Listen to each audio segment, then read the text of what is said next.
Nag-harvest na ulit ako nung aking tanim na sitaw at saka ho pipino. Nakimerienda na din ho ako ng masarap na lugaw. Noong nakaraan ay sobra-sobra kami din sa tubig. Ngayon ay kulang naman kaya ho kailangan ng diligan yung aking talong. At nagluto ho ang kuya ng patola sa miswa na meron ho siyang siomay.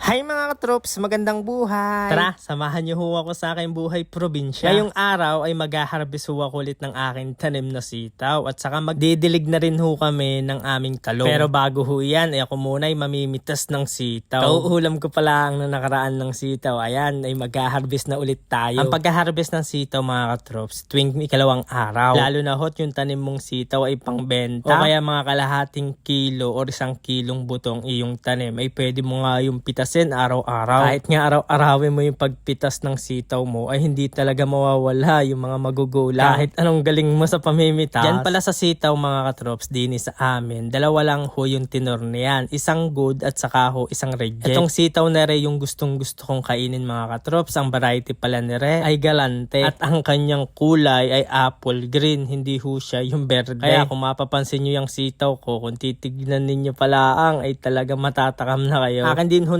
titignan kung meron na ho yung aking pipino at kung meron naman ay akin din haharbisin. Gawa nung ako yung magpipipino shake. Pipino shakes pala. Gawa nang nakabili ako ng blender. Ay gusto kong binyagan kaya ayan, napaharvest ulit ng pipino. Meron kasi akong blender, kaso nga lang ay pagdating ho sa mga prutas ay hindi ko na siya ginagamit. Gawa nang ginagamit ko na ho yun sa aking paggagawa ng chili garlic oil. Ay namimiss ko na nga palang gumawa ng chili garlic oil kaya pag namunga na yung aking sili ay gagawa ulit ako na yun. Kasarap kasi na yun, ilalagay mo sa kanin ay talagang ganado ka sa pagkain. At dahil kasi sitaw pa lang ho natin nung nakaraan, ay itong hinarvest kong sitaw ay akin munang ibibigay. At ito naman hong pipino ay akin hong ibe-blender mamaya. Tamang tama ay umiinit na, ay kasarap uminom ng malamig. Pagkakatapos ko mag-harvest, ayan dadaling ko na yung sitaw, dini ho kala madam. Ay saktong-sakto, ay nandiyan ho sila nagduduyan sa may labas. Nagkakape na rin ho sila. Kasarap po kasi talagang magkape dini sa labas, lalo na't pagbagong gising sa umaga, diretso kape, sabay lang hap ng sariwang hangin. Ganito yung masarap sa probinsya eh. Magkakape sa umaga, magluluto ng mga sariwang gulay, sariwang isda. Sarap din gawin habang nagkakape ay magpapatoka ka ng iyong mga manok. Yan pala si mama ay nagluluto ng lugaw. Ay maluluto na daw kaya inantay ko na. Kaya nung naluto, ayan nauna pa ako sa first, ako na muna yung unang titikay. Sarap din pala magluto sa kahoy. Kaya pag meron mga natuto yung kahoy ay iyong iipunin. Para pag ikay nagluto sa labas ay kahoy lang ang panggatong mo ay okay na. Ayan, kain ho tayo mga katrops. Nagmerienda lang ho kami ng lugaw at saka ho monay or buns. Masarap yung lugaw tapos isasawsaw mo yung monay. Kasarap din kaya itry mo na din magmonay sa lugaw. Isasawsaw mo lang o kaya pandesal ay pwede rin. Masarap din nakapartner ng lugaw. Ayan, salamat ho sa masarap na lugaw. Pagkatapos ko hong kumain ng lugaw, makapagmerienda, ayan, ako'y pumunta na sa talungan. Naglagay lang ho ako ng unleaded na gasolina diyan sa aking makina. Tapos akin ang pina-start. Yan pala makinang iyan, yung nakaraang taon ko ho iyan binili. Pinandilig namin doon sa Kalabasa. Ay pag ho kasi madami ang iyong didiligan, ay pag ho gagamit kayo ng timba, ay sigurado pagod na kayo. Ay hindi nyo pa kayang tapusin sa maghapon. Kaya yan, para mapabilis ho yung ating pagdidilig, napabili na ako ng ating patubig. Didos ho yung aking binili. Tapos pagdating naman ho diyan sa hose, di uno. Pero una kong binili di dos din, ikaso laang ikabigat ho ipandilig. Kaya bumili ako ng di uno para magaan. Kaya kung bibili ho kayo di uno laang. Sa kagandahan pa sa di uno, medyo may kahabaan siya. Pero parehas lang sila ng presyo ng di dos. Yun nga laang, medyo maikli. Kagandahan pa sa pagdidilig ng gayaan. Kaysa dun ho sa tabo-tabo, ay pwede mo hong isawain sa pagdidilig yung iyong halaman. Malakas yung hangin ngayon sa kakulimlim. Kaya hindi ho medyo nakakapagod sa pagdidilig. Gawa ng hindi kainitan. Kakahatak ko ng hose. Ayan, nabatak na din pati ho yung patubig. Inatay ko muna yung patubig para mailipat yung hose. Nagrefill na din ho ako ng gasolina mga katrops. Hindi naman ho malakas yan sa gas. Sakto lang. Dumaan pala si kuya kanina din. Sabi ko ay siya na muna magluto ng aming pananghalian. Gawa ng tatanghaliin ako sa pagdidilig ng talong. Para pagkakauwi ay kakain na lang tapos magpapahinga. Meron pa siyang natirang big siomay galing sa Bulacan. Kaya ang lulutuin niya ay ginisang patola na merong miswa tapos ilalagay niya yung big siomay. Saktong-sakto pagdating ko, ayan maluluto na tapos nagkakape siya. Hindi kinuha ko yung kape para makahigop na ako ng kape. Naantay lang niya maluto yung miswa tapos hahanguin na yan para makakain na kami ng aming pananghalian. Nang maluto na, kaya tara, kain ho tayo mga katroops. Ang ulam ho namin ngayon pananghalian dini ho sa bahay kubo ay ang masarap na ginisang patola na meron hong miswa. Dahil pagod sa trabaho ay paniguradong mapapadami na naman yung higop ko na rin ng sabaw. Ang susunod palang lulutuin ko diyan sa patola mga katroops ay patola sa miswa din pero sa tinapa. Kung gusto kong gamitin ng tinapa yung maliliit lang, ayoko ho yung malalaki. Mas masarap kasi yung maliliit, mas malasa. Kaya maraming salamat ho sa inyo mga